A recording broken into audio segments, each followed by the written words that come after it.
Buat teman-temanku yang baru gabung, bisa cek di playlist untuk urutan videonya. Untuk judul baru, bisa cek juga di playlist channel ini. Bab 1135, Lagu di Antara Kabut.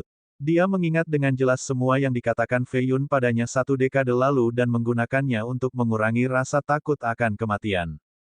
Fei Yun berpikir bahwa dia belum pernah melakukan sesuatu dengan sukses. Dia gagal dalam hal percintaan. Jalur budidayanya membutuhkan inovasi yang berbahaya. Adapun perilaku dan karakter moralnya, dia tidak baik atau jahat. Mematahkan kutukan setengah iblis juga tidak membuatnya bangga. Namun, murid perempuan ini membuatnya berpikir bahwa dia bukan sekadar pembuat onar. Setidaknya, dia melakukan satu hal dengan benar. Dinasti Jin terlalu kecil untuk menunjukkan bakatmu.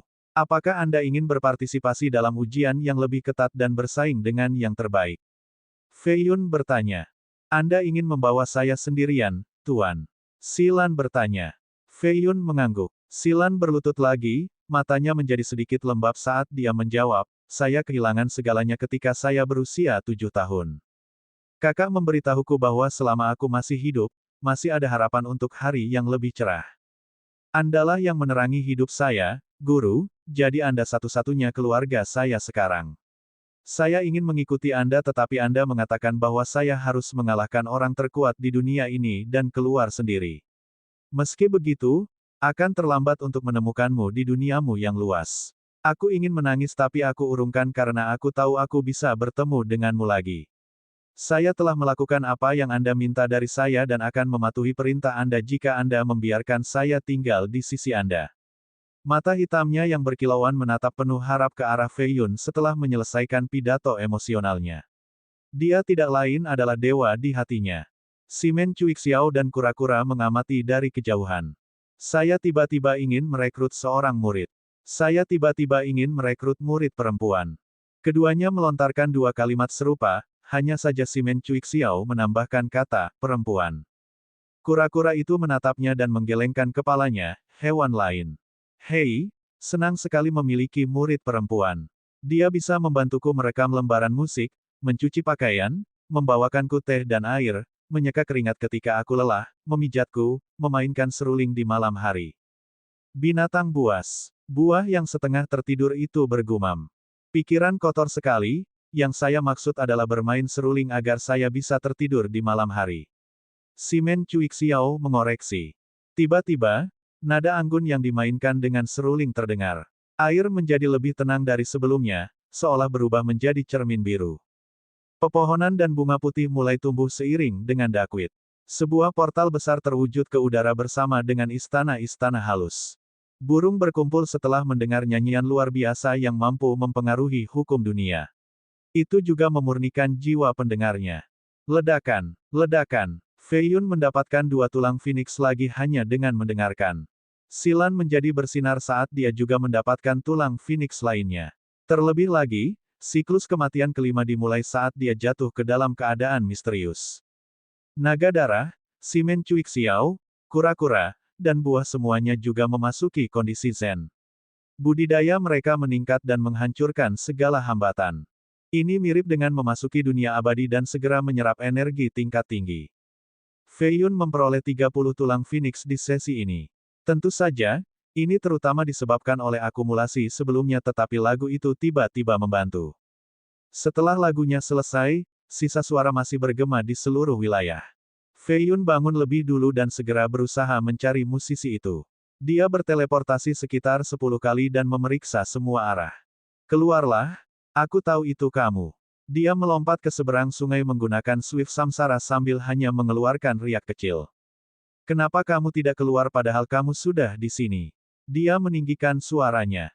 Sementara itu, yang lainnya juga mulai bangun. Naga darah naik dari tingkat ketiga ke batas tingkat keempat, hampir menjadi Raja Iblis Agung. Apakah Fei Yun kenal pemain flute itu?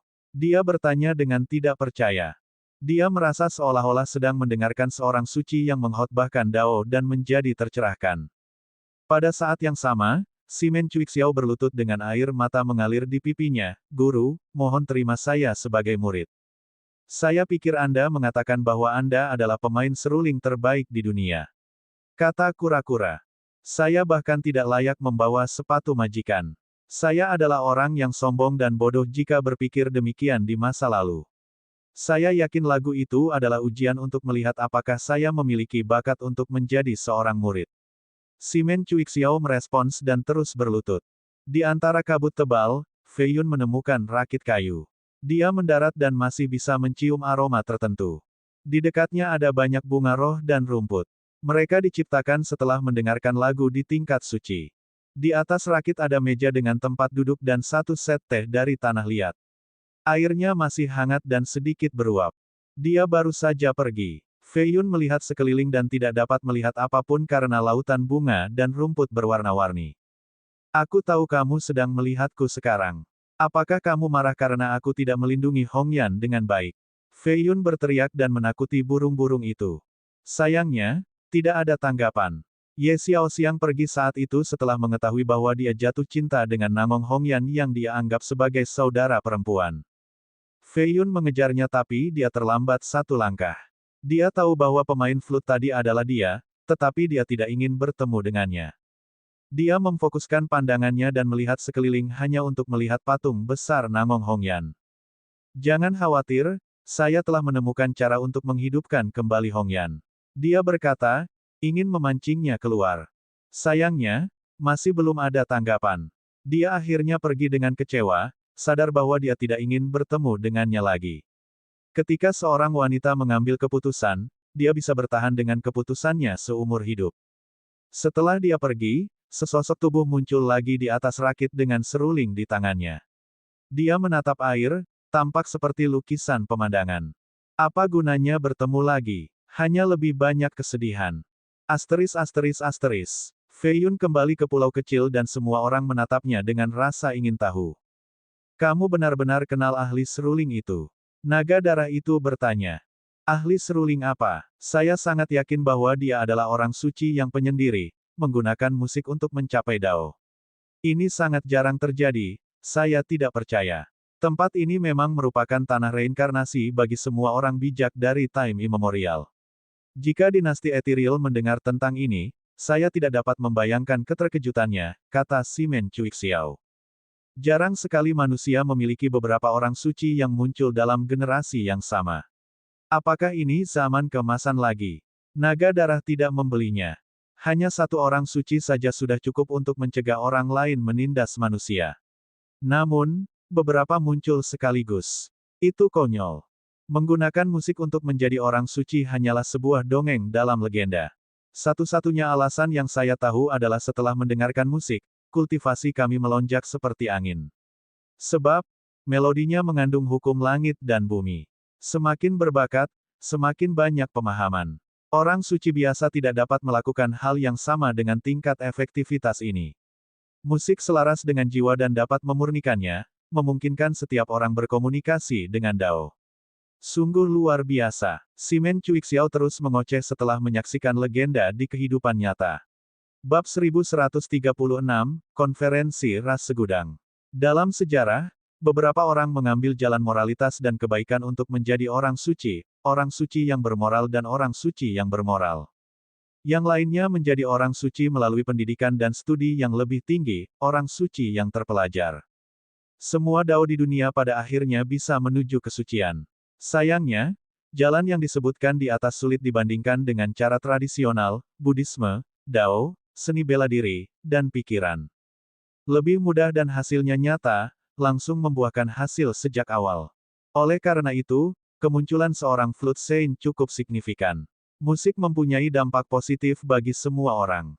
Misalnya, sebuah lagu dapat menghilangkan kotoran dan meningkatkan kualitas semua makhluk hidup. Orang suci lainnya tidak memiliki kemampuan yang sama. Dengan kata lain, seorang santo seruling di antara manusia dapat memulai masa keemasan dalam berkultivasi. Lihatlah ikannya, mereka sekarang cerdas.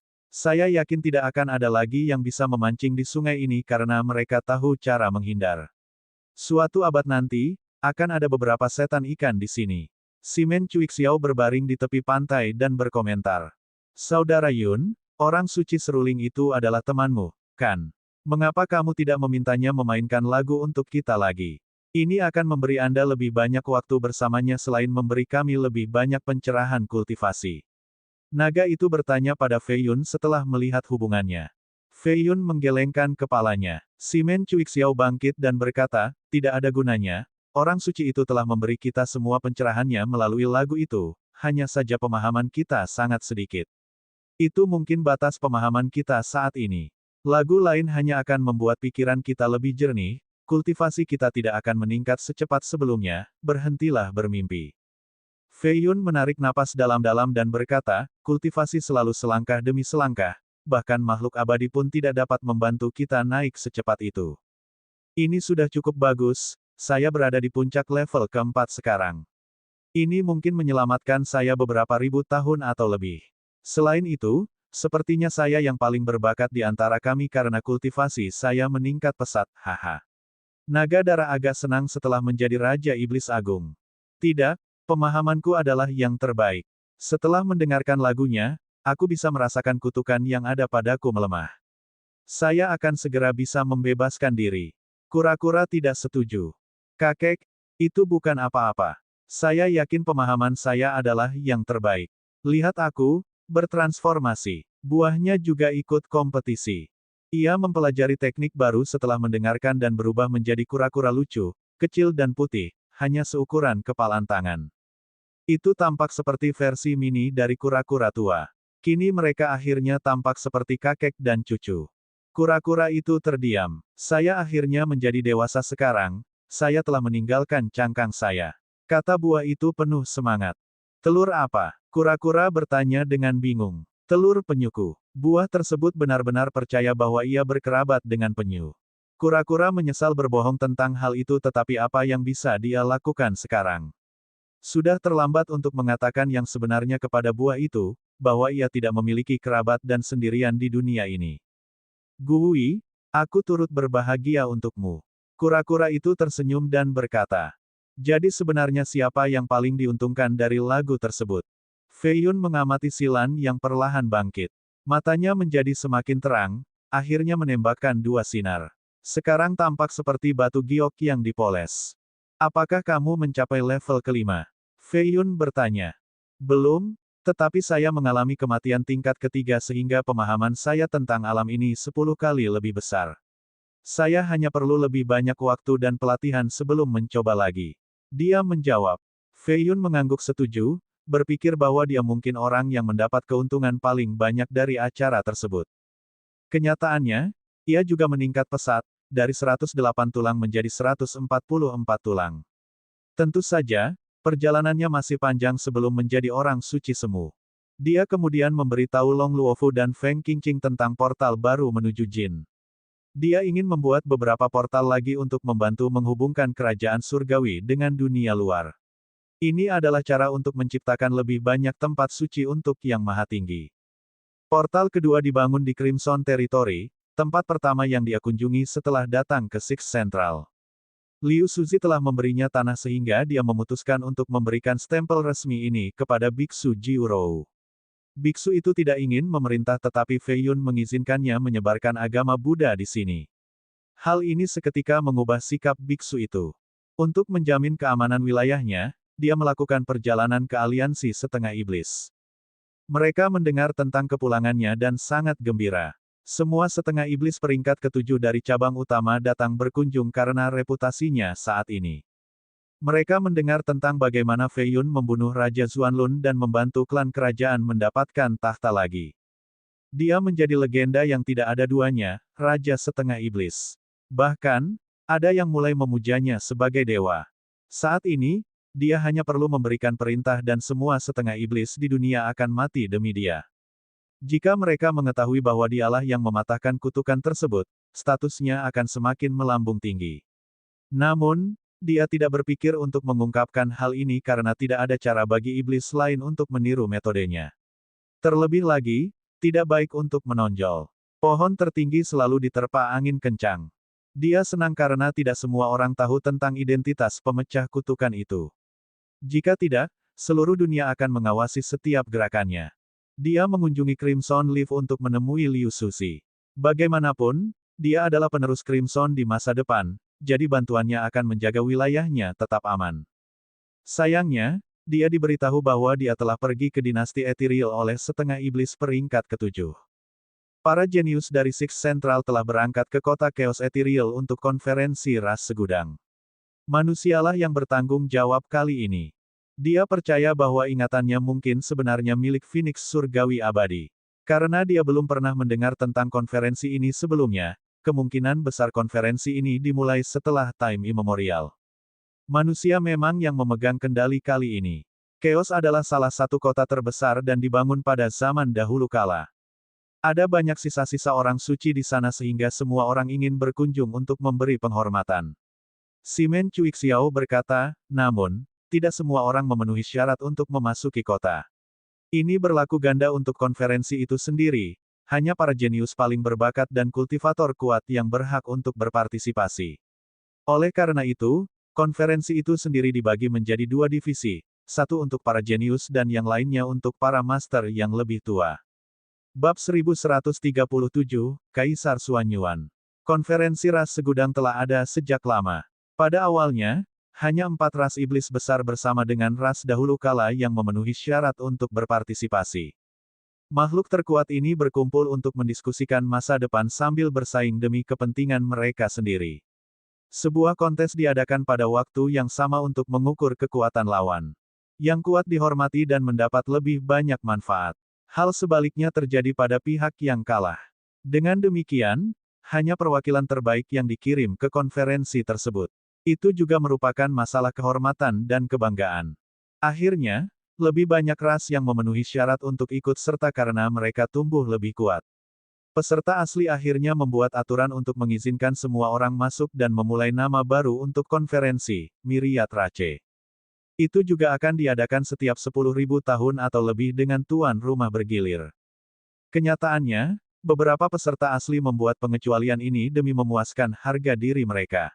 Lagi pula, hanya sedikit hal yang lebih baik daripada menginjak ras yang lebih lemah. Mereka juga bisa secara terang-terangan merekrut anak-anak sungai dan pengikutnya melalui pertunjukan kekuatan superior ini.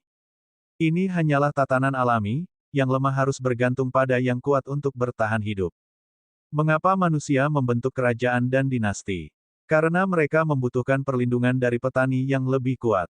Dalam skala yang lebih kecil, hal ini juga berlaku pada unit keluarga dan desa. Dunia ini kejam, oleh karena itu diperlukan perlindungan dan perlindungan. Selama zaman abadi, manusia lemah dan harus mengabdi pada ras lain untuk bertahan hidup. Mereka memuja naga, burung phoenix, kilin, dan banyak lainnya sebagai dewa. Ini semua berubah dengan munculnya manusia tertentu, Kaisar Xuanyuan. Dia muncul menjelang akhir Time Immemorial dan berhasil bersaing dengan Ratu Phoenix dan naga leluhur, akhirnya mengalahkan mereka. Kepemimpinannya memulai masa keemasan bagi manusia, memungkinkan mereka lepas dari belenggu ras. Keberadaan dan prestasinya memberikan jawaban mudah bagi penyumbang terbesar umat manusia. Manusia yakin bahwa dia adalah orang suci agung pada akhir zaman abadi. Namun, para iblis membantah hal ini. Bahkan, beberapa orang bahkan mempertanyakan Immemorial Divine Phoenix sebagai seorang Saint Agung. Jadi, ini bukanlah sebuah penghinaan sedikit pun. Secara keseluruhan, hal ini tidak mengurangi statusnya di antara manusia. Banyak yang mengaku sebagai keturunan Kaisar Xuanyuan. Namun, Kaisar itu penuh teka-teki dan sulit dipahami. Beberapa sejarawan tidak mengira dia telah meninggalkan garis keturunan atau warisan. Meskipun demikian, beberapa orang percaya bahwa manusia di masa depan semuanya adalah keturunan Kaisar Xuanyuan.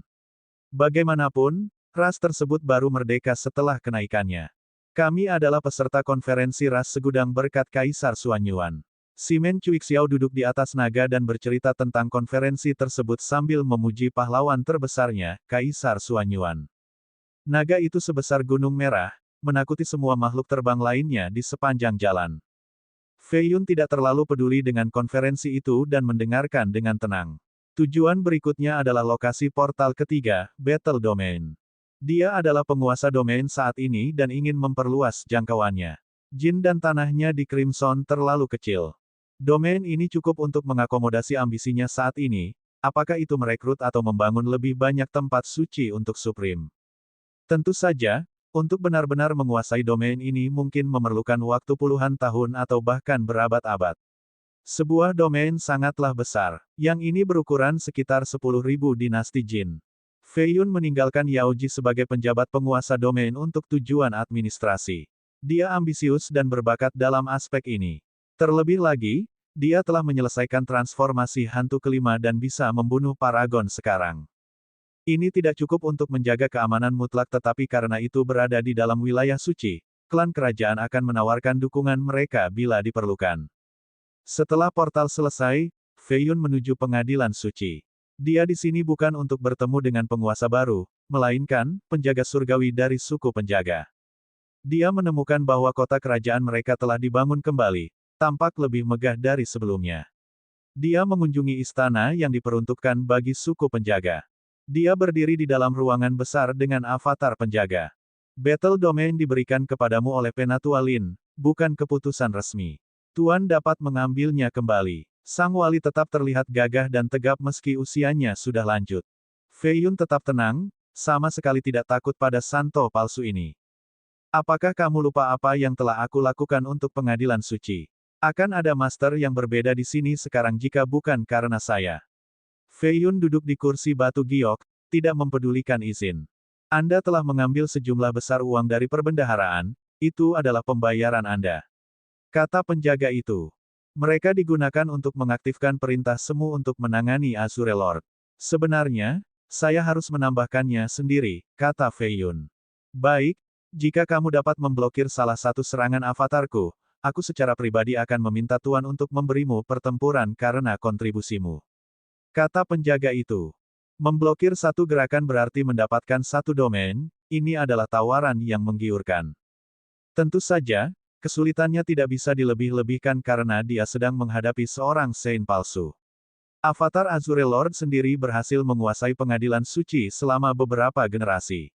Jika aku tidak bisa memblokirnya, Fei Yun menjadi serius. Jika tidak bisa, berarti Anda tidak memenuhi syarat untuk menguasai suatu domain. Fei Yun mengerti bahwa ini adalah ujian. Baiklah, aku menerima tantanganmu. Fei Yun berdiri dan menyalurkan inti batinnya, langsung memasuki kondisi pertempuran puncaknya. Tentu, ini sebuah tantangan, penjaga itu tidak tahu harus berkata apa. Si kecil membuatnya terdengar seolah-olah dialah penantangnya. Berhati-hatilah sekarang, mereka yang berada di bawah wilayahku tidak dapat memahami seberapa kuat avatarku. Jangan salahkan saya karena terlalu kasar. Dia berkata dan mengaktifkan penghalang di sekitar istana. Fei Yun melirik penghalang tipis itu dan tahu dia tidak bisa memecahkannya bahkan setelah berusaha sekuat tenaga. Bab 1138, Dunia Manusia. Avatar seorang Sudo Santo masih berada di luar kemampuannya saat ini. Meskipun demikian, dia hanya harus menahan tekanan sebentar dan 1/10 serangan kekuatan. Bawah itu, seekor ikan yin yang melayang di tengah telapak tangannya dan mengeluarkan dualitas cahaya. Itu melayang ke atas dan menjadi semakin besar untuk membentuk penghalang. Fei Yun harus sangat berhati-hati karena kekalahan akan memalukan. Penderitaan tidak ada habisnya. Dia menyatukan kedua telapak tangannya dan memanggil lingkaran cahaya emas di belakangnya. Bunga teratai dengan 72 kelopak terwujud menjadi kenyataan di bawah kakinya dan mengangkatnya ke udara. Dia berubah menjadi seorang Buddha dengan himne yang memancar keluar.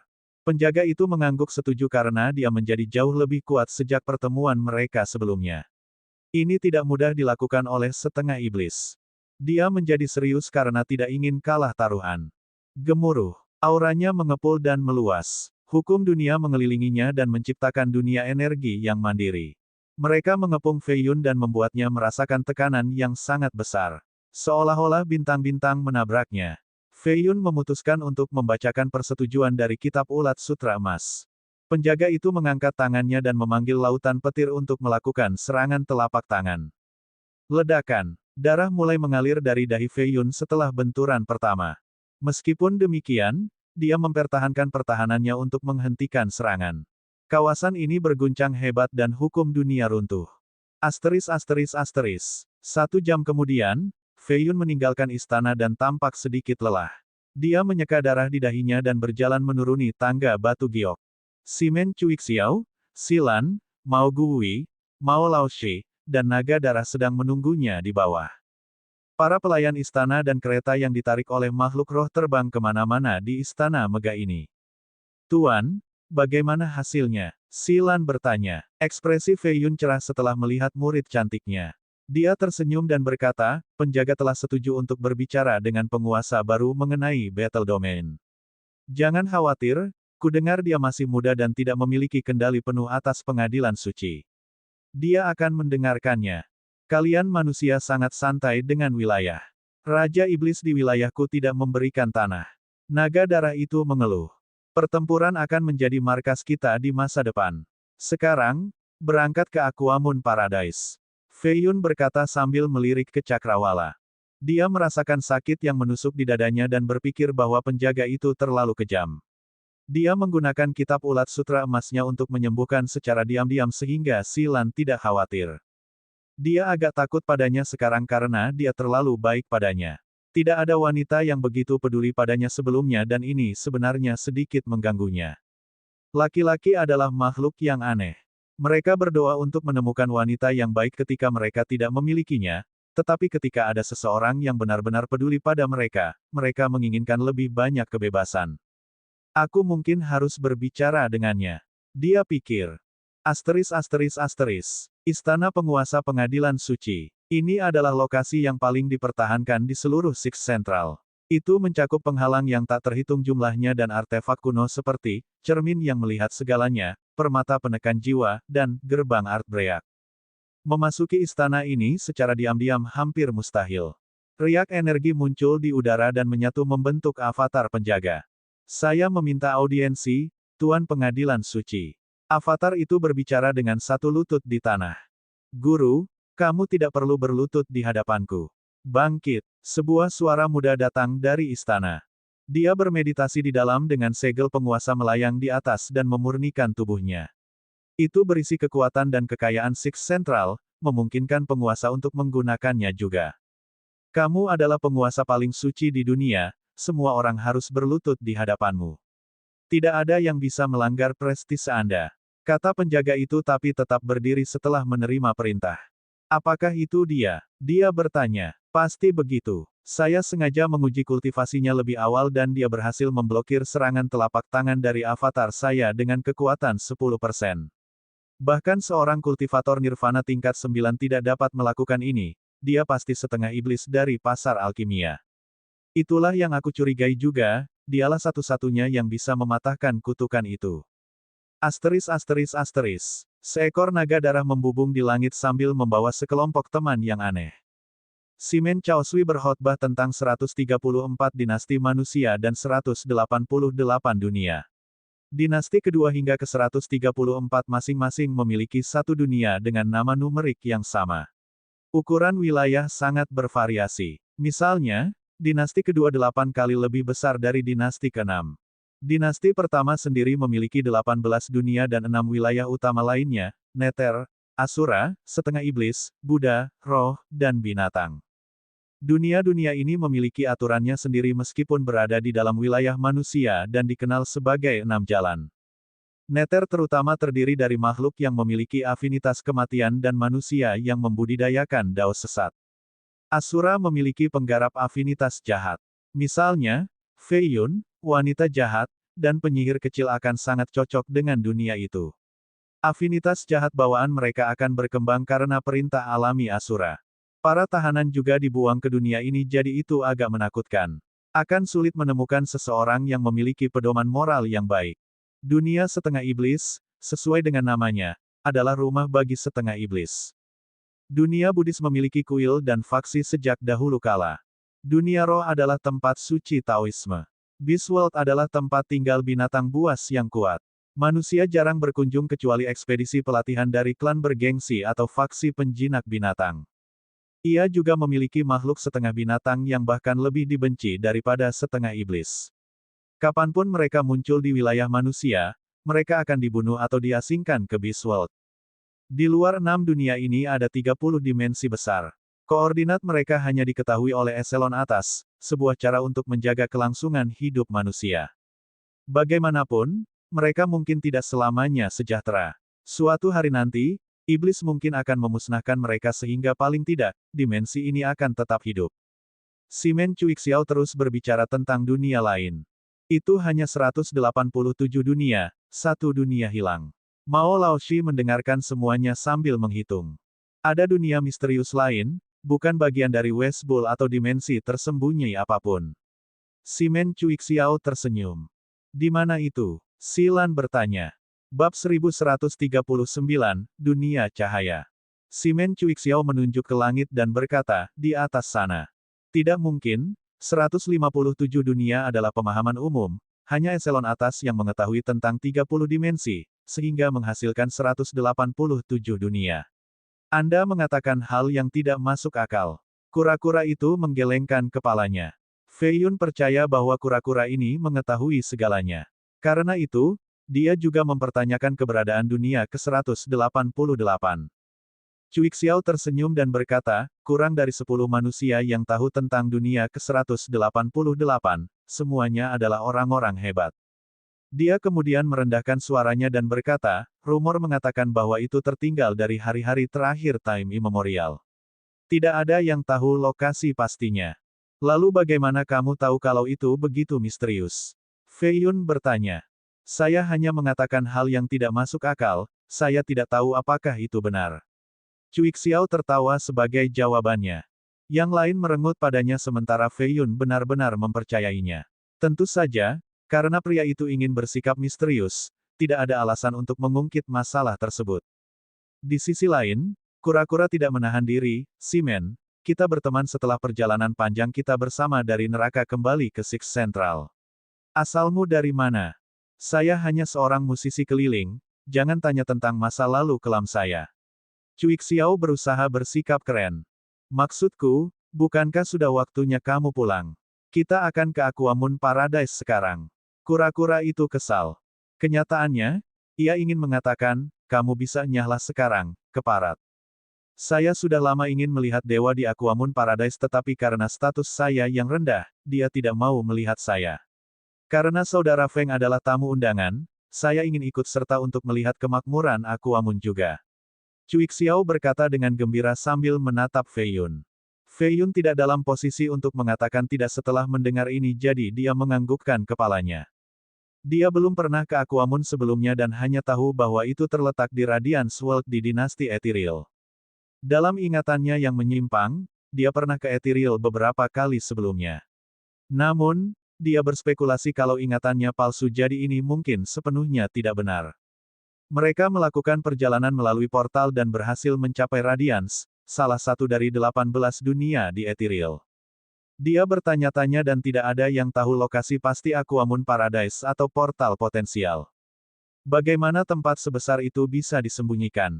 Silan mengenakan gaun biru yang diikat dengan pita, menonjolkan sosok langsingnya. Mereka berhenti di dalam paviliun mahal di salah satu kota untuk berpesta. Pembantu dan pelayan menunggu mereka. Seseorang dapat hidup seperti raja baik di dunia fana maupun dunia budidaya, asalkan mereka memiliki cukup uang. Fei Yun punya banyak uang saat ini. Dia menyuruh Silan untuk duduk tetapi dia bersikeras untuk berdiri di belakangnya. Dia tidak mempermasalahkan masalah ini karena dia tahu kepribadiannya. Mengingat kekuatan dewa, terlalu mudah baginya untuk menyembunyikan Aquamoon Paradise. Ini sama dengan gua utama yang tersembunyi. Hanya para murid di sana yang mengetahui pintu masuknya. Jawab Cuixiao. Ya, menurutku kita tidak bisa menemukan Aquamoon mengingat budidaya kita saat ini. Saya harus mengirim pesan ke Suanyuan Yiyi, dia juga harus kembali dari pasar. Fei Yun setuju dan mengeluarkan jimat. Namun, sekelompok pendekar pedang datang dan menghentikannya. Mereka mengenakan seragam putih dengan sulaman tulisan, kosmik, di posisi dada kiri. Pemimpinnya adalah seorang pemuda berusia 20 tahun dengan alis tajam dan mata biru kehijauan, tampak agak dingin seperti auranya. Dia ada di sini di Radiance. Aura pedang yang mengesankan, dia juga masih sangat muda. Apakah kamu tidak melihat lambang di jubahnya? Kosmik. Kalau begitu aku tahu siapa dia, penggarap di lantai kuat tetapi masih terintimidasi oleh pemuda. Fei Yun menyingkirkan jimat itu setelah melihat tamu tak diundang. Ingin minum bersama? Fei Yun bertanya. Nama pemuda itu adalah Zhang Guyue. Dia menatap Fei Yun dengan jijik dan berkata, saya dengar Anda sedang mencari Aquamoon Paradise. Ya, Fei Yun tahu bahwa pria ini tidak datang dengan niat bersahabat tetapi tetap tersenyum sebagai tanggapan. Apa alasannya? Zhang Guiyue mengamati kelompok itu dan terkejut melihat kura-kura kecil itu. Kilatan kegembiraan muncul di matanya sebelum digantikan oleh sesuatu yang lebih ganas. Fei Yun memperhatikan perubahan kecil di matanya. Sepertinya dia tahu apa itu Mao Laoshi. Kami hanya menghormati dewa terhormat dan ingin berkunjung. Simen Cuixiao berkata dengan sopan. Serangga sepertimu ingin bertemu dengan dewa. Guiyue berkata dengan nada menghina. Saudaraku, tidak perlu bersikap tidak sopan, kata Cuixiao. Saudara Zhang adalah murid langsung Kaisar Pedang Kosmik, dia lebih dari memenuhi syarat untuk meremehkanmu. Kata pendekar pedang lain bernama Ji Heng. Kaisar Pedang Kosmik adalah salah satu dari 4 penjaga Aquamoon Paradise, yang memiliki status serupa dengan penguasa Radiance. Dia memiliki banyak murid, hanya 8 yang bisa mewarisi warisannya. Zhang Guiyue adalah salah satunya. Guiyue menjadi muridnya 600 tahun yang lalu dan disukai karena bakatnya yang luar biasa. Oleh karena itu, Kaisar secara pribadi mengajarinya pedang Dao pada 5 kesempatan berbeda. Guiyue tidak mengecewakannya dan hanya membutuhkan waktu 140 tahun untuk mencapai kemunculan surga setelah 7 kelahiran kembali. Ini dianggap luar biasa di Ethereal sehingga banyak yang tahu namanya. Ada kemungkinan dia akan mewarisi posisi tuannya di masa depan. Saya yakin Kaisar Pedang Kosmik tidak peduli jika kita bertanya tentang Aquamoon, kata Simen Cuixiao. Kami diundang oleh Aquamoon Scientist sendiri, saya khawatir Anda tidak mampu menyinggung perasaan kami, nak. Kura-kura itu terungkap. Murid lain tertawa dan berkata, Anda mengaku mengenal Aquamoon Scientist. Kamu tidak layak. Kami bahkan tidak punya kesempatan untuk melihatnya, apalagi orang kampung ini. Mereka pasti bosan hidup karena membohongi kita seperti ini. Mari kita tangkap mereka terlebih dahulu. Tangkap dan bawa kembali ke Kosmik, saya curiga itu mungkin terkait dengan artefak Aquamoon yang hilang baru-baru ini. Kata Guiyue sambil menatap Mao Laoshi dengan rakus. Bab 1140, Pencuri. Artefak yang hilang, Heaven Jewel, menimbulkan kegemparan. Bagaimana mungkin seorang pencuri bisa mencurinya tepat di depan hidung semua orang? Mereka juga tidak berusaha menyembunyikan masalah memalukan ini. Murid dari 4 wali berusaha menemukan pencuri itu karena ini akan memberikan kontribusi yang besar. Portal di Radiance World dijaga ketat untuk mencegah siapapun melarikan diri. Zhang Guiyue mengikuti jejak permata surga ke tempat ini. Itu dihitung oleh seorang master di Aquamoon Paradise dan kemudian diteruskan ke 4 penjaga. Dia hanya datang untuk menyelidiki para pendatang baru ini. Namun, dia melihat buah suci itu dan berubah pikiran, ingin memanfaatkan situasi tersebut. Begitu dia membawa mereka kembali ke Cosmic Sword Dao, dia akan bisa melakukan apapun yang dia inginkan. Lagi pula, merampok buah mereka secara langsung akan menimbulkan keributan dan berdampak negatif pada reputasi Aquamoon. Terlebih lagi, mengingat nilai buah tersebut, ia akan menghadiahkannya kepada tuannya dan dijamin sebagai penerus berikutnya. Terakhir, artefak yang hilang sedang diselidiki oleh orang suci, ritualis, dan penyembahnya. Menemukan artefak di hadapan mereka adalah tugas yang sulit. Oleh karena itu, berfokus pada buah suci adalah langkah yang lebih bijaksana. Hanya butuh sedetik baginya untuk mengemukakan pro dan kontra mengenai situasi tersebut. Ji Heng maju ke depan, berniat menangkap Fei Yun. Namun, dia tidak bisa menyentuh Fei Yun sebelum dihentikan oleh tebasan pedang yang kuat. Dia merasakan energi yang tajam dan segera berhenti. Pedang di punggungnya secara otomatis membentuk penghalang batu giok untuk menghentikan serangan.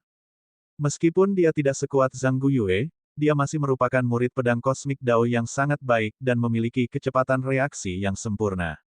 Suara mendesing. Silan melompat ke udara dan melewati penghalang untuk melancarkan serangan telapak tangan tepat ke dadanya. Tangan rampingnya mengandung kekuatan kematian yang sangat besar. Ji Heng berada di tingkat pertama kemunculan surga namun sebenarnya lebih kuat dari paragon biasa. Dia menerobos pada kelahiran kembali yang ke-6. Sebagai seorang jenius yang terkenal, dia sangat marah karena tidak dihormati oleh gadis kecil ini. Kun Kosmik. Dia melambaikan tangannya dan pedangnya kembali. Gambar kun raksasa muncul. Dia mengayunkannya secara vertikal, mengirimkan gambar itu ke depan. Zhang Guyue mengangguk setuju setelah melihat kemajuan Ji Heng baru-baru ini. Dia melepaskan cincin khusus untuk menutup seluruh restoran. Pertempuran bisa berlangsung tanpa melukai apapun di luar. Fei Yun berpikir bahwa orang ini agak teliti meskipun sombong. Tampaknya kesombongan tidak bisa dihindari setelah begitu banyak kesuksesan. Jika bukan karena melodi abadi, Silan akan kalah sekarang, tidak mampu menahan tebasan kun itu. Namun, dia mampu mengimbanginya meski berusia 17 tahun sementara Ji Heng telah berlatih setidaknya selama 500 tahun. Energi pedangnya tajam dan tidak dapat diprediksi. Apalagi dia menyerang sembarangan, sepertinya siap mati demi membunuh lawannya. Ini adalah hasil budidayanya, menghasilkan gaya bertarung yang agresif. Ji Heng tidak menyia-nyiakan pelatihannya selama bertahun-tahun sehingga budidaya dan kekuatannya lebih unggul. Sayangnya, dia tidak punya pilihan selain terus menghindari gaya bunuh diri, menempatkannya pada posisi reaktif. Para pembudidaya yang bertahan menjadi tertarik dengan pertarungan itu juga. Gadis ini berbeda, dia mengikuti gaya kosmik yang terkenal. Tidak heran mengapa mereka berdebat dengan Zhang Guyue, sepertinya sekelompok orang hebat. Zhang Guyue, sebaliknya, tidak terkejut sama sekali. Tidak ada petani biasa yang bisa berjalan-jalan membawa buah suci. Namun, ini adalah wilayah Aquamun dan dia adalah perwakilannya. Siapa yang berani menentangnya di sini?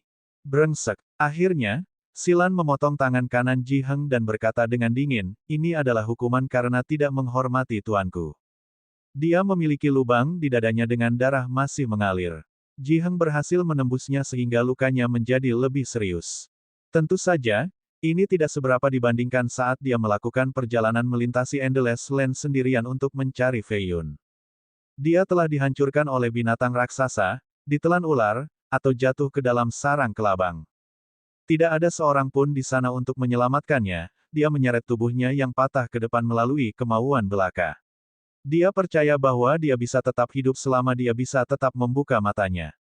Di sarang kelabang, dia mati rasa karena racunnya tetapi bertahan selama 13 hari.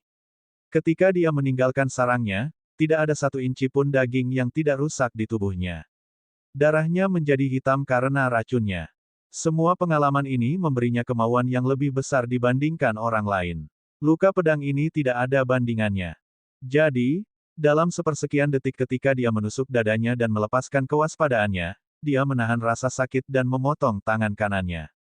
Sementara Ji Heng berteriak kesakitan saat darah mengucur, dia perlahan menarik pedangnya dari dadanya. Dia tidak menunjukkan tanda-tanda kesakitan seolah-olah dia hanya menghunuskan pedang. Penonton terkagum-kagum, termasuk Zhang Guyue. Dia bisa menahan rasa sakitnya juga, tapi bukannya tanpa seringai atau 2 kali. Apakah gadis ini tidak merasakan sakit? Fei Yun kesal melihat muridnya terluka. Dia memelototi lawannya sebelum memberi Silan pil, menyuruhnya pulih. Pedang Ji Heng memiliki niat pedang yang menyerang, Silan menghadapi cedera eksternal dan internal. Meskipun Ji Heng kehilangan lengannya, menumbuhkan lengan baru dengan bantuan obat-obatan bukanlah masalah besar. Dalam hal ini, dia hanya perlu menyambungkan lengan yang terputus, tugas yang jauh lebih mudah. Kamu berani menolak sambil menyembunyikan latar belakangmu. Sepertinya saya telah menemukan pencurinya. Zhang Guyue berkata, tidak takut dengan kritik apapun. Kamu sangat menyebalkan, ucapkan satu kata lagi dan aku akan memakanmu. Naga darah itu tumbuh dari seukuran ibu jari menjadi balon sambil berteriak. Ia membuka mulutnya dan melepaskan energi iblis yang kental. Raungannya menyebabkan Zhang Guyue menjadi pucat dan terhuyung mundur. Sekutunya mulai melihat bintang. Dia dapat melihat bahwa ini adalah iblis dari cabang kuno. Dia tidak mampu menyinggung perasaan seseorang meskipun dia adalah murid Kaisar Pedang Kosmik. Semua orang juga menjadi takut. Bab 1141, Air sebagai sumbernya, Bulan sebagai cahaya. Tuan, saya tidak menyadari kehadiran Anda dan berbicara sembarangan, mohon maafkan saya. Zhang Guyue menangkupkan tinjunya dan menundukkan kepalanya, sambil tersenyum manis. Memaafkanmu, sial, laki-lakimu melukai pengikutku, belum lagi mengganggu moodku dan menuduhku sebagai pencuri. Apa menurutmu aku hanya akan berdiri di sini dan tidak melakukan apapun? Naga itu tidak menahan diri. Zhang Guyue melihat bahwa hanya naga itu yang makan di meja dan berasumsi bahwa yang lain pasti adalah pelayannya. Spekulasi ini secara logis masuk akal, kecuali kenyataannya, naga itu memakan semuanya terlalu cepat ketika makanan itu disajikan ke meja. Semua orang kehilangan makan setelah melihat sifatnya yang rakus dan tidak tahu malu. Dia tahu bahwa iblis ini berada di luar posisinya. Dia tersenyum dan berkata, "Ini semua salah saya hari ini, Tuan. Beritahu saya apa yang bisa saya lakukan untuk memperbaiki kesalahan saya." Naga itu senang merasa takut dan berkata, "Baiklah, siapkan 100.000 gadis untuk santapanku berikutnya dan aku akan memaafkan kekurangajaranmu." Naga darah, sesuai dengan namanya, adalah haus darah. Tuntutan ras mereka terhadap makhluk yang lebih lemah adalah hal biasa. Di mata mereka, ini hanyalah penghormatan yang diperlukan untuk menunjukkan rasa hormat. Sebelum kemunculan Kaisar Xuanyuan, manusia harus mempersembahkan perawan sebagai penghormatan kepada ras iblis kuno agar mendapat perlindungan. Setelah Kaisar mendirikan dinasti pusat, manusia bersatu dan menjadi cukup kuat sehingga tidak lagi membutuhkan iblis-iblis kuno. Meskipun demikian, penghormatan manusia kadang-kadang masih dilakukan secara rahasia. Jadi, permintaan naga darah itu tidaklah konyol. Ia sebenarnya berpikir bahwa ia berbelas kasihan. Jika Raja Iblis lain diremehkan dengan cara ini, mereka dengan sengaja akan memperburuk masalah dan meminta tanah. Yang lemah tidak punya hak, ini hanya cara dunia. Alis Fei Yun berkerut. Meskipun dia setengah iblis, dia selalu menganggap dirinya manusia pertama. Ya, Zhang Guiyue ragu-ragu sejenak dan akhirnya setuju dengan ekspresi pahit. Kenyataannya, tidak sulit baginya untuk mengumpulkan 100.000 perawan. Dia memiliki wilayahnya sendiri dengan miliaran warga. Penghormatan itu sepadan untuk menenangkan naga darah. Sayangnya, para petani di dekatnya tidak senang dengan keputusannya tetapi tidak berani mengkritiknya. Ada satu pengecualian, seorang pria jangkung dan berotot yang berbicara dari lantai atas, hanya bisa menyerang yang lemah, brengsek. Restoran ini memiliki 7 lantai. Bagian tengahnya adalah aula utama dengan tangga batu giok berkelok-kelok melingkarinya, sebuah gaya kuno. Dia memiliki alis tebal, bahu lebar, dan ekspresi penuh tekad. Dia dihiasi dengan pelat dada berkepala elang. Jelas bahwa dia telah membunuh banyak pejuang di medan perang karena aura pembunuhnya. Di sebelahnya ada tombak setebal mangkuk, juga dihiasi kepala elang emas. Zhang Guiyue mendongak dan berkata dengan dingin, "Apakah kamu berbicara denganku? Siapa lagi selain kamu?" Pria itu meletakkan kembali cangkir perunggunya di atas meja dan menjawab, "Ada Raja Iblis Senior hari ini jadi aku akan mengampunimu." Zhang Guiyue sangat marah tetapi menahan diri. "Haha, jadi bagaimana jika ada Raja Iblis?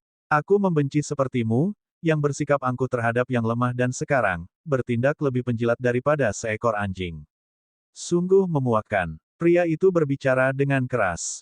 Wajah Zhang Guiyue memerah karena marah. Kita manusia tidak kalah dengan setan-setan ini. Kaisar Xuanyuan menyapu seluruh dunia dan iblis-iblis kuno memanggilnya kaisar untuk menunjukkan rasa hormat. Dewa sihir melakukan hal yang sama 10.000 tahun yang lalu, mengalahkan para ahli Phoenix di medan perang, bahkan ratu mereka pun mundur dengan kekalahan. Namun meskipun nenek moyang kita termasyhur, mengapa kita lebih lemah dibandingkan para iblis? Ini bukan karena kelemahan yang melekat melainkan karena orang bodoh yang tidak berguna seperti dirimu, selalu sibuk dengan konflik internal bahkan di myriad battlefield. Ucap pria itu sebelum menuangkan segelas penuh minumannya dan menghabiskannya dalam sekali teguk. Kata yang bagus. Simen Cuixiao menyetujuinya. Ekspresi Zhang Guiyue menjadi lebih buruk, mengepalkan tinjunya dan mengertakkan gigi. Zhang Guiyue, kenapa kamu tidak mengambil upetiku? Naga darah hanya ingin membuat lebih banyak kekacauan. Aku akan mengambil nyawanya jika dia berani mencoba. Kata pria berotot itu. Kami akan lihat apakah kamu memiliki kemampuan. Pedang giok Zhang Guiyue memancarkan cahaya keperakan. Saat pedang meninggalkan sarungnya, lebih dari 1.000 sinar muncul pada saat yang bersamaan. Auranya berubah drastis dan menusuk. Meskipun dia tidak mampu macam-macam dengan Raja Iblis, dia tidak takut pada pria ini. Sementara itu, Fei Yun menghela nafas dan menyesali betapa lemahnya manusia. Seorang pria berstatus Zhang Guiyue tidak punya pilihan selain tunduk, apalagi petani biasa. Meski pria berotot itu terdengar heroik, dia tetap saja bertarung melawan sesamanya. Sedangkan naga darah sedang asyik menyaksikan pertarungan antar monyet di sirkus. Meskipun demikian, dia benar tentang inferioritas manusia, memiliki pengecut terhadap anggota. Semakin Fei Yun memikirkannya, dia menjadi semakin marah. Dia mencengkeram leher naga itu dan melemparkannya ke dalam toples anggur. Beraninya kamu, aku adalah iblis abadi. Naga itu masih terbang tinggi dan melupakan dilemmanya saat ini. Fei Yun meninju toples dan meratakannya. Anggur memercik ke seluruh wajah Simen Cuixiao. Naga itu secara alami juga diratakan dan memohon belas kasihan, "Tuanku, mohon maafkan saya hanya bermain-main dengannya tetapi dia benar-benar menganggap saya serius. Saya seorang vegetarian sekarang seperti Tuan Penyu, saya tidak berani melakukannya, makan manusia lagi." Tidak ada yang melihat adegan ini karena mereka sibuk dengan pertarungan Zhang Guyue. Guyue berada di puncak level kedua tetapi bisa bertarung melawan teladan level ketiga manapun karena bakatnya. Cincinnya terbang dan memanggil penghalang yang lebih kuat untuk menahan gelombang kejut. Namun, ia segera dihancurkan oleh tusukan tombak. Itu menembus wilayah pedangnya dan membuatnya terkejut. Pedang kosmik, dia tidak bisa menyelesaikan mantranya sebelum tombak itu menembus perutnya, meninggalkan lubang besar. Tombak yang berlumuran darah kemudian kembali ke tangan pria itu. Dia membanting tanah dengan itu dan berpose dengan gagah berani, menyebabkan angin kencang yang cukup kuat hingga hampir menghancurkan istana-istana terbang itu. Penonton yang tercengang ini, pria ini berhasil mengalahkan murid langsung Kaisar Pedang Kosmik. Aku akan membuatkanmu daging cincang. Matanya menjadi cemerlang dan suara gemuruh terdengar dari tombaknya. Tiba-tiba, 4 wanita cantik mengenakan jubah upacara putih mendarat di atap restoran, tampak seperti 4 peri. Air sebagai sumbernya, bulan sebagai cahayanya, dewa itu abadi. Mereka melepaskan pita dewa dari 4 arah berbeda untuk menjerat tombak pria itu, mencegahnya melancarkan serangan terakhir. 1. Bab 1142, Kehancuran Silan. Sepertinya aku tidak bisa membunuhmu hari ini. Pria berotot itu berkata dengan penyesalan sebelum memutar tombaknya cukup cepat untuk melepaskan pitanya. Dia kemudian kembali ke lantai dan mengamati 4 pendeta berjubah putih. Mereka berkulit putih dan bibir merah, berusia sekitar 20 tahun. Keindahan ini adalah Bi, Lao, Huang, Kuan, 4 simbol Aquamun yang berbeda. Mereka bertanggung jawab atas astronomi dan pembacaan Tera, yang menghususkan diri dalam membaca aliran waktu dan urusan seremonial lainnya. Orang-orang di kota itu segera berlutut di depan mereka. Mereka mewakili Aquamun yang penciptanya adalah dewa. Zhang Guyue adalah anggota Aquamun Paradise, kami meminta Anda mengampuni dia, bangsawan muda tak bernoda. Sebuah suara halus datang dari atas. Pria itu meletakkan tombaknya ke samping dan duduk untuk minum, tidak kusangka Aquamun Paradise yang agung akan mencoba menyelamatkan anggota yang tidak menyenangkan itu. Tapi aku kira karena ada pendeta berjubah merah di sana, aku harus memberimu sedikit wajah. Di atas adalah seorang wanita bercahaya mengenakan jubah merah. Meskipun cahaya terang menghalangi orang lain untuk melihat wajahnya dengan baik, mereka tahu bahwa dia adalah wanita cantik yang bisa menggulingkan kerajaan. Keempat pendeta berjubah putih menarik Zhang Guyue ke udara sebelum menempatkan diri mereka di samping pendatang baru, 2 di setiap sisi. Di Aquamun, hierarkinya mencakup orang suci, 2 pendeta berjubah merah, dan 8 pendeta berjubah putih. Sangguan Mingqian adalah salah satunya, yang bertanggung jawab atas Bi, Lao, Huang, dan Kuan. Bakatnya hanya sedikit di bawah orang suci itu. Jika orang suci itu terjatuh, salah satu dari 2 pendeta berjubah merah akan menggantikannya. Mingqian mengeluarkan botol putih dan menuangkan setetes embun suci ke luka Guyue yang menganga. Itu mulai ditutup dengan sangat cepat. Terima kasih telah menyelamatkanku. Zhang Guyue berlutut sambil masih menyentuh perutnya. Dia melirik pria itu sesudahnya. Kamu seharusnya berterima kasih kepada bangsawan muda yang tak bernoda, kata Mingqian. Ekspresi Zhang Guyue berubah, tidak menyangka pria ini adalah seorang jenius yang terkenal. Akan sulit untuk membalas masalah ini sekarang. Meskipun Aquamun Paradise adalah tanah suci, namun baru terbentuk dalam 10.000 tahun terakhir sementara yang lain sudah ada sejak zaman abadi. Ada kesenjangan besar dalam hal sumber daya dan harta karun. Terlebih lagi, tuannya tidak mau membantunya membalas dendam. Bagaimanapun, Kaisar Pedang Kosmik memiliki lebih dari 9.000 murid sehingga dia bisa digantikan. Jika dia memberi tahu tuannya tentang penghinaan hari ini, jawabannya adalah, Anda hanya bisa menyalahkan diri sendiri karena kurangnya keterampilan. Ayo pergi. Fei Yun secara naluriah tidak menyukai yang dari Aquamun jadi dia memberitahu kelompok itu. Zhang Guyue menatap buah dan naga darah sebelum memutuskan untuk membatalkan masalah ini. Seorang Raja Iblis berada di atas posisinya. Naga itu merasakan tatapannya dan berkata, manusia, ingatlah untuk membawa 100.000 perawan ke tempatku malam ini atau, akan ada neraka. Zhang Guyue mengertakkan gigi dan tidak menjawab. Sangguan Mingqian juga mengamati kelompok itu. Intuisi memberitahunya bahwa Fei Yun luar biasa tetapi dia tidak memikirkan masalah ini. Terlepas dari bakatnya yang luar biasa, dia tetaplah pelayan Raja Iblis, tidak lebih. *****. Kelompok itu pergi ke sebuah hotel di antara awan, yang lebih mewah dan mewah daripada istana kekaisaran di dunia fana. Mata air roh, jembatan, gunung yang indah, para pelayan lebih cantik dari selir kerajaan. Anggur dan buah-buahan memiliki kualitas terbaik. Itu memiliki energi roh yang cukup dan penghalang pelindung untuk kenyamanan para tamu. Fei Yun membawa Silan kembali ke kamarnya dan menyuruhnya beristirahat di tempat tidur. Dia menarik selimut dan dengan lembut menyentuh pergelangan tangannya, mengirimkan energi budisnya. Setelah beberapa saat, dia membuka matanya dan berkata, kamu baik-baik saja dan akan segera pulih. Jangan terlalu gegabah lain kali. Dia senang dimanjakan dan berkata, saya tidak akan membiarkan siapapun tidak menghormati Anda, Guru. Jangan konyol, dia tidak punya kesempatan untuk melukaiku meskipun kamu tidak bertindak, kata Fei Yun. Aku tidak ingin kamu mengotori tanganmu dengan hal-hal seperti mereka. Dia menjawab. Dia menatapnya dan berpikir bahwa dia adalah seorang wanita sekarang, bukan lagi anak yatim piatu yang kotor. Mungkin sudah waktunya mencarikannya teman yang baik. Dia memahami potensi bahaya dari perjalanan ini. Jadi, jika dia memiliki pasangan, dia tidak akan terlalu bergantung padanya dan membahayakan nyawanya sendiri. Silan, kamu tidak bisa mengikutiku selamanya karena kita adalah tuan dan murid. Saya merasa Anda sudah cukup dewasa untuk memikirkan tentang pernikahan.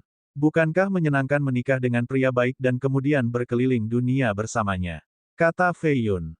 Ini adalah pertama kalinya dia berbicara dengan orang lain tentang masalah ini. Dia pikir itu agak mendadak tapi dia ingin dia pergi sebelum memasuki Aquamun Paradise. Tuan, matanya melebar saat jantungnya mulai berdetak lebih cepat. Tangannya mengepal di bawah selimut sementara kata-katanya bergema di benaknya, tidak bisa mengikutiku selamanya karena kita adalah tuan dan murid. Apa maksudnya? Apakah dia ingin menikah denganku? Dia ingin memajukan hubungan agar kita bisa bersama secara resmi. Dia tidak menyangka pria itu begitu berani, tidak memberinya waktu untuk mempersiapkan mental dan membuatnya tersipu malu. Dia belum berpikir untuk menikah dengannya atau orang lain sebelumnya. Namun, jika dia harus menikah dengan seseorang, tidak masalah jika pria itu adalah tuannya. Sementara itu, Fei Yun tidak tahu bahwa dia benar-benar salah memahami niatnya. Dia melihatnya memerah dan tampak seperti gadis yang sedang jatuh cinta. Dia menghela nafas lega dan juga menganggap ini mengejutkan. Sebelumnya, dia mengira dia terlalu sibuk dengan kultivasi. Sekarang, sepertinya dia sudah memikirkan seseorang. Kalau begitu, ini terlalu mudah. Dia pikir, beritahu aku siapa orangnya. Apakah itu anggota klan kerajaan atau jenius dari jin? Dia bertanya dengan penuh perhatian. Silan tidak segugup ini ketika dia harus menghadapi ular berbisa saat itu. Dia merasa tegang dan mulai berkeringat banyak. Dia menatap ekspresi tulus Fei Yun dan menjawab dengan malu-malu, keduanya. Karena itu, dia mengumpulkan keberanian dan meraih tangannya. Dia menatap lurus ke matanya dan berkata, Tuan, orang yang saya sukai sangat dekat. Dia kemudian menjadi terlalu malu dan bersembunyi di dalam selimut. Sekarang Tuan akhirnya mengetahui perasaanku. Bagaimana aku akan memandangnya sekarang? Fei Yun berdiri di sana dengan linglung karena dia tidak mengharapkan perkembangan ini sama sekali. Silan menyukai si Men Cuik Xiao. Tidak, latar belakang pria itu terlalu misterius, tapi jika dia menyukainya, aku harus mencari tahu lebih banyak sebelum mengizinkannya. Bab 1143, Masalah Gaya Hidup. Silan, istirahatlah dengan baik selama 2 hari lagi dan aku akan kembali untuk berbicara denganmu lagi karena ini adalah masalah penting. Fokus saja pada penyembuhan sekarang. Fei Yun berkata sebelum berangkat ke tempat si Men Cuik Xiao. Dia tidak memperhatikan ekspresi aneh Silan dan berpikir bahwa dia masih muda meskipun mentalnya kuat. Romantisme dapat dengan mudah mengalihkan perhatian siapapun. Orang-orang bukanlah orang yang keras dan rentan terhadap emosi mereka. Sementara itu, Silan yang tertinggal menjadi cemas. Dia akhirnya melepas selimutnya, memperlihatkan pipinya yang memerah. Dia berkeringat seolah baru saja berenang di sungai. Dia menghela nafas panjang sebelum menutup matanya. Fei Yun mengetuk pintu simen Cuixiao sambil memegang sebotol anggur dan mengerutkan kening karena nafas dan rintihan yang datang dari sisi lain. Siapa ini? Simen Cuixiao bertanya. Bulan dan bintang cerah malam ini, apakah kamu tertarik untuk minum bersamaku? Fei Yun bertanya. Ah, Saudara Feng, datang. Cuixiao membuka pintu sambil mengenakan jubah longgar yang diikat dengan ikat pinggang. Dada dan pahanya yang berotot terlihat. Dia mengundang Fei Yun masuk. Yang terakhir langsung mencium aroma parfum dan aroma lain di udara. Di tanah ada pakaian dalam berwarna merah muda dengan sulaman bunga. Di tempat tidur ada dua wanita cantik yang memikat. Rambut mereka berantakan, begitu pula pakaian mereka. Semburat merah masih terlihat di pipi mereka. Fei Yun secara alami mengerti apa yang sedang dilakukan ketiganya sekarang. Sepertinya dia telah mengganggu waktu menyenangkan mereka. Meskipun demikian, dia tidak merasa bersalah sama sekali dan mengerutkan kening. Saudara Simen, kehidupan cintamu agak berwarna-warni, di mana kamu menemukan ini? Namun, ucapannya disela ketika salah seorang wanita melemparkan sekantong koin ke arah Cuixiao. Sayang, tidak buruk sama sekali. Ini tipnya. Aku akan menemuimu lagi nanti. Saat kedua wanita itu pergi, mereka melirik Fei Yun, tampak seperti serigala yang ingin memakannya. Setelah itu, Simen Cuixiao dengan senang hati memeriksa kantongnya untuk melihat jumlahnya. Jadi kamu pelacur di sini, Fei Yun mengerutkan alisnya. 80 batu roh lubang cacing, itu pasti seseorang yang penting, mungkin istri dari Master Sekte atau semacamnya. Cuixiao menyingkirkan batu-batu itu dan berkata, Saudara Feng, kamu salah memahami sesuatu. Mereka menghargai bakat dan ketampanan saya. Tahukah Anda, sulit bagi seorang pria untuk menolak, itu sebabnya saya mengundang mereka ke sini untuk ngobrol. Kamu harus berada di tempat tidur untuk mengobrol. Fei Yun mencibir. Tentu saja, tidak salah jika seorang pria muda ikut serta dalam hubungan romantis. Darah panas dan vitalitas mereka yang melimpah menuntut hal tersebut. Jika tidak, penumpukan akan menimbulkan dampak negatif. Fei Yun sendiri adalah pria seperti itu dan tidak mempermasalahkannya. Sayangnya, satu-satunya muridnya menyukai Cuixiao jadi dia harus melakukan sesuatu untuk membantunya. Kami memulai dengan hanya membicarakan tentang Dao. Kultivasi mereka sangat mengesankan dan semakin banyak kami mengobrol, saya semakin terkesan dan gembira. Saya memutuskan untuk memainkan sebuah lagu untuk mereka dan kami membenamkan diri dalam musik tersebut, tanpa sengaja mencapai surga, betapa indahnya. Tentu saja, izinkan saya menjelaskannya, saya adalah seorang musisi profesional dan orang baik yang tidak memiliki niat untuk membuat ini secara fisik, kata Cuixiao. Jadi mereka memaksakan diri padamu. Fei Yun bertanya. Tidak, tapi mereka menyebutkan membayar 10 kali lipat batu roh. Tidak ada orang yang bisa menolak tawaran itu. Cuixiao mengungkapkan, menyebabkan Fei Yun memutar matanya. Sementara itu, di kamar sebelah, kura-kura, naga, dan buah sedang melihat ke cermin roh. Ini adalah harta karun khusus milik naga. Mereka bersenang-senang memata-matai Simen Cuixiao dan kedua wanita itu. Tiba-tiba, Fei Yun menyela dan mulai menegur Cuixiao. Ada yang salah dengan Feng Fei Yun hari ini. Kura-kura itu mengelus dagunya. Saya setuju. Naga itu mengangguk. Keduanya memakan terlalu banyak ruang dan menghalangi buah untuk melihat ke cermin. Ia ingin menonton tetapi kura-kura berkata, anak-anak tidak boleh menonton ini, dan kemudian menendangnya. Ia sangat penasaran dan mulai menimpali, ada apa dengan dia? Seorang pecinta daging tiba-tiba menjadi vegetarian. Saya tidak percaya sebelumnya, tetapi sekarang, saya mengerti. Kura-kura berkata dengan pandangan sekilas. Mengerti apa? Buah itu bertanya. Fei Yun menyukai pria sekarang. Kura-kura berkata, terakhir kali dia menyentuh seorang wanita adalah putri muda di pusat ke-6. Oh, seorang permaisuri dan seorang putri daerah juga. Saya pikir itu adalah hore terakhirnya, pancaran terakhir matahari terbenam. Dia mungkin menjadi sangat sedih setelah kematian Liu Suhong, mungkin ini cukup membuatnya trauma sehingga mengubah orientasinya. Lihat, Namong Hongyan sudah mati, Liu Suhong sudah mati, Wu Qinghua tidak mau meninggalkan menaranya, dan wanita lain juga menyakitinya. Dia mencoba mengejar Aquamoon Saintes tapi dia tidak peduli tentang dia. Tunggu, ada Mo Yaoyao juga, tapi dia di luar jangkauannya karena dia bersama Raja Pasar Hantu, dia pasti merasa sangat putus asa. Saat seorang pria disakiti berulang kali seperti ini, dia ingin mencari orang lain untuk diandalkan. Wanita tidak lagi bisa diandalkan. Tidakkah kamu melihat cara dia memandang Simen Cuixiao? Memang ada kemarahan dan kemarahan, tapi lebih dari itu ada sedikit kelembutan. Saya tidak melihat apapun. Buah itu membuka matanya lebar-lebar. Kamu terlalu muda untuk mengetahui betapa sakitnya menjadi seorang pria. Kura-kura menendang buah itu lagi dan berkata, saya bertaruh 1 miliar batu roh bahwa dia menyukai laki-laki sekarang. Saya akan menerima taruhan itu, tidak, saya akan memberi Anda 4 miliar batu lagi. Kata naga itu. Bagaimana kita membuktikannya? Kura-kura itu percaya diri. Gampang saja, ambil saja seorang cantik dan lemparkan dia dalam keadaan telanjang di tempat tidurnya. Jika dia masih sama seperti sebelumnya, dia tidak akan hanya berdiri di sana dan tidak melakukan apapun. Kata naga itu. Tidak, Fei Yun telah bersama wanita cantik yang tak terhitung jumlahnya yang menggulingkan kerajaan, yang biasa saja tidak cukup. Kura-kura tidak setuju. Bagaimana dengan pendeta Aquamoon? Naga itu ingin menimbulkan masalah. Yah, itu bisa diterima, kura-kura itu mengeluarkan tawa sinis sambil menyipitkan matanya. Bulan bersinar terang malam ini. Istana melayang di antara awan, tampak seperti rumah abadi. Fei Yun dan Cuixiao duduk bersama untuk minum.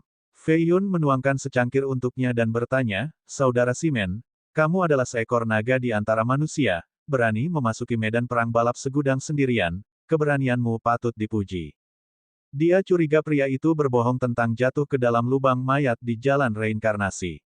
Saya sebenarnya datang dengan seorang putri daerah, saya adalah seorang musisi di grup dan biasanya, memainkan seruling untuknya. Dia pergi ke sana untuk berlatih dan ingin saya ikut, jelas tidak menerima jawaban tidak. Saya tidak menyadari betapa berbahayanya hal itu dan kami musnah dalam waktu singkat. Bahkan sang putri terbunuh, saya beruntung dengan bersembunyi di bawah mayat dan akhirnya terlempar ke dalam lubang. Jawab Cuixiao. Minum. Fei Yun tidak menyadari ada yang aneh dengan jawabannya. Kami adalah badnovel.com, temukan kami di Google. Kemampuan musikmu luar biasa, bolehkah aku bertanya siapa mastermu? Dia bertanya lagi. Tuanku adalah tuan yang tersembunyi jadi aku tidak boleh mengungkapkan apapun, tetapi jika kamu penasaran, tuanku adalah, tunggu, kemana kura-kura dan naga itu menyelinap. Cuixiao tersenyum. Fei Yun mengira pria itu sedang mencoba mengubah topik pembicaraan. Namun, dia menoleh dan melihat kelompok itu menyelinap. Abaikan saja, mereka hanya bosan. Lanjutkan, kata Fei Yun. Tuanku berasal dari gua anak sulung. Cuixiao menjelaskan dan berbicara tentang gurunya. Fei Yun merasa pria itu berbohong, pria ini misterius dan memiliki gaya hidup yang lebih buruk daripada aku harus memberitahu Silan untuk menjauh darinya. Bab 1144, siapa wanita ini? Oh, lihat, mereka membawa sesuatu kembali. Simen Cuixiao tiba-tiba berhenti berbicara tentang eksploitasi romantisnya dan memfokuskan pandangannya ke kejauhan. Benar saja, Fei Yun melihat para pembuat onar menyelinap kembali dengan kecepatan tinggi. Mereka menggendongnya dengan dibalut selimut putih. Jimat ditempatkan di atas untuk mencegah bocor. Cepat, jangan sampai ketahuan. Mao Laoshi memimpin, melihat ke kiri dan ke kanan. Namun, ia lupa untuk melihat ke atas sehingga tidak melihat Fei Yun dan Cuixiao. Fei Yun menggelengkan kepalanya tidak setuju. Tampaknya bahkan buah yang tidak bersalah pun tidak bisa lepas dari pengaruh buruknya. Itu pasti sebuah harta karun, seseorang tidak beruntung malam ini. Dia memutuskan untuk tidak membiarkan Silan bersama Cuixiao. Karena itu, dia terus minum dan berhenti bertanya tentang rahasia Cuixiao. Lagi pula, semua orang punya rahasia dan Cuixiao tidak bertanya tentang rahasianya. Pertemuan mereka adalah takdir jadi tidak masalah menikmati saat-saat indah bersama. Siapa yang tahu apakah mereka bisa bertemu lagi di masa depan. Keduanya minum sedikit dan menjadi sedikit mabuk. Fei Yun pergi dan terhuyung kembali ke tempatnya. Sudah lama sekali sejak terakhir kali dia minum sebanyak ini. Manusia meminum anggur biasa. Para penggarap meminum anggur yang diperuntukkan bagi para penggarap, dan hal yang sama juga berlaku untuk orang suci. Kandungan alkohol dalam anggur mereka agak menggelikan. Dia datang, keke, mereka minum banyak sekali arak tulang macan. Tunggu, bagaimana jika pengambilan keputusannya terpengaruh? Kura-kura mulai khawatir. Itu masalahmu. Saya memberinya ramuan afrodisiak yang cukup kuat untuk mempengaruhi naga, budidayanya tidak berarti apa-apa di sini. Bos, bersiaplah untuk membayar. Naga itu tersenyum. Fei Yun memasuki kamarnya dan segera mengenali jejak penyusup. Dia fokus dan menjadi berhati-hati. Dia belum memiliki musuh di Ethereal kecuali Zhang Guiyue. Namun, pria itu tidak memiliki keberanian untuk menyinggung Raja Iblis dari ras kuno. Seseorang dikirim oleh Sui Yueting. Dia memikirkan kemungkinan ini karena dia bisa dianggap musuh. Dia menarik napas dalam-dalam dan menatap tempat tidur gadingnya. Meski tirainya diturunkan, dia bisa melihat sosok seorang wanita. Di samping tempat tidur ada sepasang sepatu yang terbuat dari batu giok berharga untuk cuaca dingin, pita dengan sulaman anggrek. Dia ingat bahwa ini adalah bagian dari seragam pendeta berjubah putih. Jadi Sui Yueting mengirim seseorang ke sini. Mengingat kultivasinya, dia seharusnya mengetahui kehadiran saya. Kenapa dia tidak datang sendiri? Dia duduk di meja di depan tempat tidur dan menuangkan secangkir teh hijau sebelum menyeruput. Bolehkah saya bertanya Anda pendeta yang mana? Aku terbakar, panas, wanita itu mengerang sambil membolak-balikkan badannya dengan gelisah. Fei Yun mengerutkan kening lagi. Para pendeta wanita ini sangat bergengsi, mengapa seseorang harus berbaring di tempat tidurnya sekarang? Mereka dipilih dengan cermat sebelum dilatih. Dia tidak bisa menggunakan metode ini untuk menghadapinya. Dia datang dan membuka tirai. Apa yang dilihatnya membuatnya terkejut, sosok cantik seorang pendeta wanita terungkap. Dia mengenakan pakaian dalam berwarna biru yang telah ditarik ke bawah, memperlihatkannya yang besar dan titik-titik merah jambu yang memikat. Panas, rambutnya berantakan, beberapa helai rambut menutupi leher dannya yang putih-putih. Alisnya yang gelap melengkung anggun di atas matanya yang menggoda. Hidungnya terpahat indah dan bibirnya mengeluarkan erangan i. Pipinya memerah dengan rona kemerahan saat dia membelainya sendiri. Tangan satunya masuk ke dalam celana dalamnya yang lucu, sepertinya terus-menerus menggosok sesuatu. Beberapa helai rambut hitam terlihat mengintip keluar. Dia melihatnya tadi pagi, salah satu dari 4 pendeta wanita. Dia tampak seperti peri dari atas tetapi sekarang, lebih seperti anjing yang sedang berahi.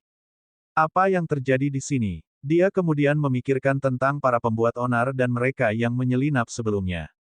Dia tiba-tiba melompat keluar dari tempat tidur dan memeluk lehernya erat-erat. Dia menciumnya berulang kali sambil berbisik, "Berikan itu padaku." Dia kemudian menariknya ke tempat tidurnya yang lembut menempel dinya. Dia melepas sisa gaunnya dan mengusap seluruh tubuhnya sambil berteriak, "Ini tak tertahankan, tolong aku." Kakinya yang panjang dan berkeringat terus melingkari pinggangnya. Meskipun dia tidak dapat menahan keinginannya, dia sebenarnya tidak tahu apa yang harus dilakukan selain mencoba merayunya dan membuatnya memulai. Fei Yun bukanlah seorang pria sejati atau seorang biarawan. Jika dia menolak dan mengatakan sesuatu seperti, "Nona, tunggu saja di sini dan saya akan mengambilkanmu segelas air terlebih dahulu," dia tidak akan bisa menghargai dirinya sendiri lagi. Karena itu, dia harus membantunya.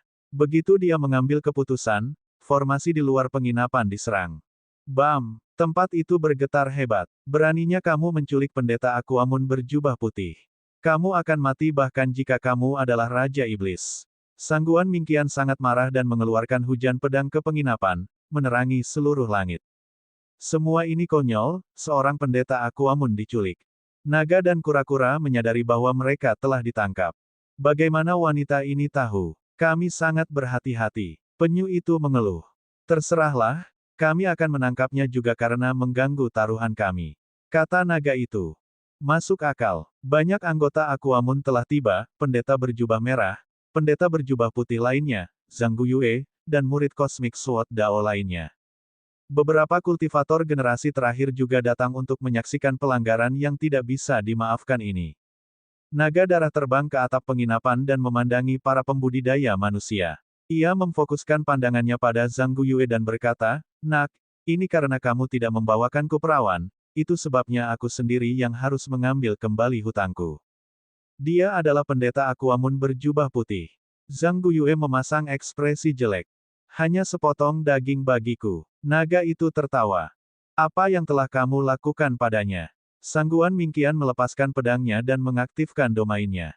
"Tentu saja aku sudah memakannya, empuk juga, enak." Naga itu tertawa. "Mati." Sangguan Mingqian membentuk mudra pedang dengan jari tengah dan telunjuknya. Dia menggambar busur di udara dan pedangnya segera menembus formasi pertahanan untuk menyerang. Meskipun dia tampak sangat marah, hati dan ekspresi daunnya agak tenang. Matanya lebih tajam dari energi pedangnya.